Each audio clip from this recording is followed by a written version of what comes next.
What's up, y'all? Corey here. Super excited about this episode. One of the biggest challenges I see health and fitness business owners struggle with is retention. So many people I know find themselves hustling from one client or customer to the next without ever really feeling like they have time to work on their business because they're spending all their time working in their business. And so that's exactly what we're going to cover on this episode.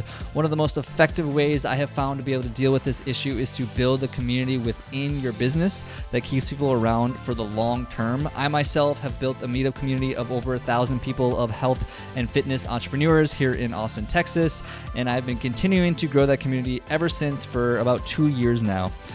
So I'm going to break down the 7 steps that I would take if I had to do it all over again. Keep in mind that this is only speaking from my experience of building a in-person Meetup community, but I believe that the exact same principles apply to your business as well, whether it's online, in-person, Meetup, or not Meetup community. Any way you look at it, I think that these principles are still fundamental to building a community and building retention for your business. And so here we go.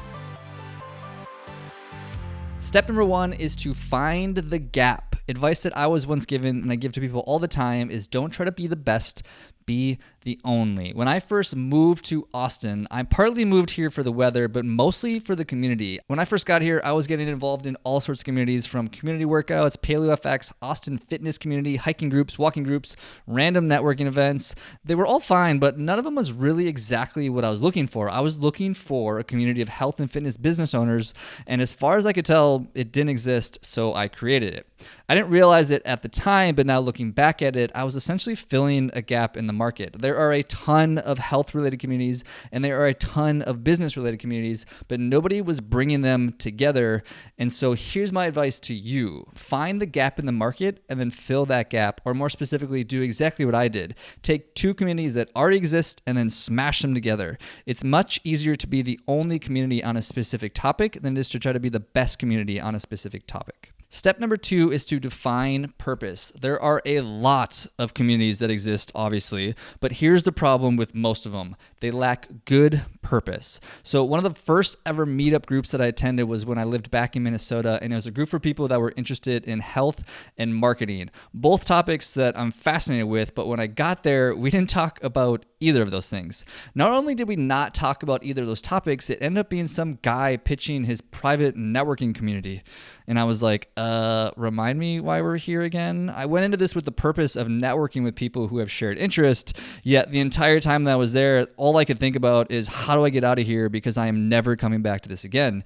It was honestly one of the worst Meetup experiences I've ever had, so much so that I didn't attend another Meetup community for years because I was fearful that I was going to end up somewhere where they're going to pitch me some product or service that I care nothing about.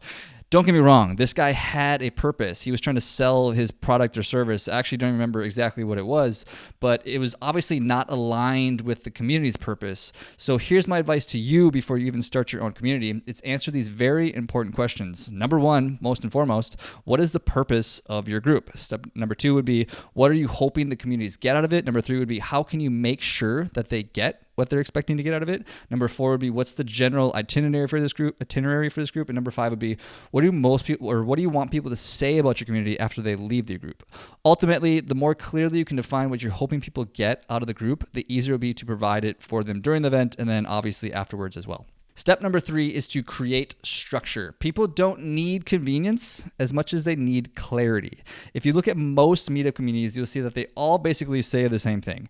Meet at this place, around this time, and commence. I get why people do it. They think that they're being convenient, which and therefore they would have more people that show up because it's very easy to come and go and you can kind of do whatever you want. But here's the problem with that. Because of the lackadaisical nature of this, most people don't get any value out of it. They show up sort of half-assed because they don't expect much and then therefore they don't give much.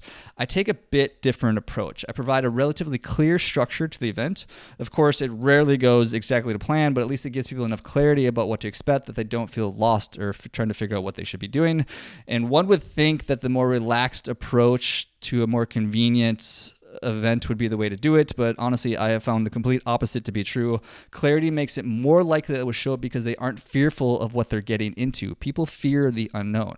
So here's my advice to you. At the very least, create a loose structure that you can tell people. Have a start and stop time, tell people what they can expect, have some sort of, again, itinerary or agenda for the event. People want clarity. It makes them feel safe. Step number 4 would be to lead. You'd think that this goes without saying, but most groups drop the ball on this one. Every community needs a leader. One of my early events was hosted in a small coffee shop in South Austin. A quick side story about knowing your value and knowing your worth. When I first asked this coffee shop if I could host my community there, they initially asked me to pay some fee. I think it was $500 or something like that. And as much as I respected the hustle of them trying to make some money from this event, I pretty quickly turned them down and said no, knowing that I was in the position of power. And then they very quickly waived the fee, and they asked me to still host there, which I find amusing. But I bring this up as a reminder to know what you bring to the table. You probably have more to offer people than you're probably giving yourself credit for. Anyways, back to leadership. So when this event finally happened at this coffee shop, they put us in this tiny upstairs room, really not expecting that many people to show up. Well, we ended up packing this room so full that there were people standing in the hallways waiting to get in, and anyone in the room was sweating like a pig because it was so hot and crammed in this tiny little space that they put us in. It honestly felt like some of the old college parties that I'd been to. Totally digress on that, but that's another conversation. As the leader of this group, though, I recognized that this clearly was not going to work for the people, and people were getting quite uncomfortable with just the heat and the cramped nature of where we were positioned. So I stood in a chair and directed everybody to move this group outside, somewhere where it was much cooler and far more space for people to just be more comfortable, essentially. But here's the important part of this and why I'm bringing this up. I didn't lead the group for my own gain. I did it out of respect for the community. So here's my advice to you. Have some form of leadership. It doesn't have to be per se you if you hate the idea of leading, but there does need to be someone in charge and taking pulse on the community, making sure that people feel seen and heard, making sure that people are included, making sure that everyone is getting a good experience. Don't make the mistake of just letting the group run itself. That's a fast track to running a group right into the ground. Step number 5 would be make it shareable. If you want people to talk about you, reduce the friction as much as possible. I picked this lesson up from podcasting. Advice that I received early on was to treat your guests like gold. After I interviewed someone on a podcast show, I'd often create a bunch of content for them, and then they could share it on their social media platform. As a result, they would talk about the show on their social media. The show would get more views, and then I basically just applied this exact same lesson of making it shareable and really easy to the community or the Meetup community that I built. So something I try to do at every event is to capture content during the event and then take a group photo at the end of it. That way, after the event, they can share the photo with everyone and I can tag people in it. Therefore, it would reach not only my audience, but the attendees' audiences as well. So here's my advice to you.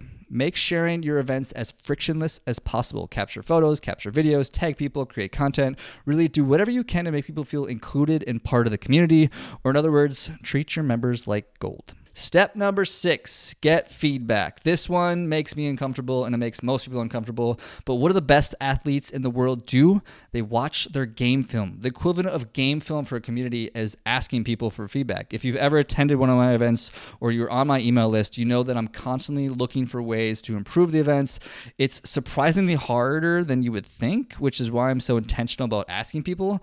So much so that I recently hosted a private dinner of a handful of the members of the community, partly to connect on a deeper level, but also partly so that I could get feedback. The cool thing about this is that the way it actually turned out is that we were able to brainstorm some ideas on how to make the events better, and it gave me a little bit more clarity on why people even attend the event in the first place. And so here's my advice for you about getting feedback. Don't fall into the trap of out of sight, out of mind. We love to assume that if nobody is saying anything, then it must be going well, but more often than not, they just don't want to hear your feelings, so they just don't talk about it. Find ways to get honest feedback. Here's a few ideas. Send people anonymous surveys, ask them directly after the event, have a feedback bucket where people can drop their ideas, or do what I did and host a private dinner. It's rare that people will tell you how to improve unless you directly ask them. Step number 7 is to follow a cadence. Most people have terrible memories, so what's the hack? Create a consistent cadence. When I first started building a community in Austin, it was a walk around Lady Bird River every Sunday.